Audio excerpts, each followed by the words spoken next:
usually when it comes to business and, making decisions, I've always been able to use data, and I have like a very rational understanding.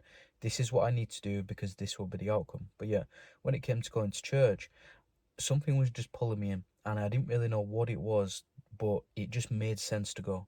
It just made sense to take those steps and just show up to a Sunday service. So what I started doing was I started going on the internet, as I'm sure many of us young people do, and I started to look at what can I expect. I tried to rationalize this very emotional and spiritual decision, and I was looking for what clothes do you wear, what time does it start at, what does it show up, and I actually started to struggle with what churches was allowed what, because the websites were ancient, so I didn't really know what to do. And I found this one, it was very local to me, and the day came and I showed up. I didn't actually tell anyone that I was going. What you'll find, especially with my journey, was that I was quite protective of it. I internalized this journey and this decision. But I showed up, and again, everything had sort of been very natural. I still didn't know why I was going, didn't know what to expect, and I just found myself walking in.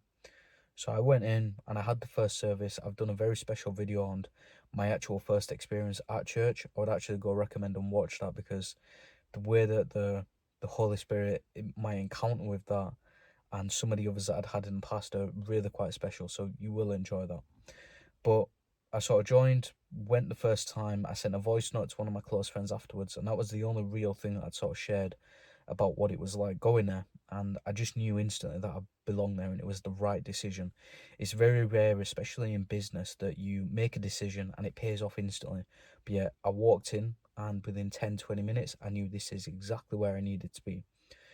And from February right up until sort of like that Easter weekend, that was when I actually got baptized.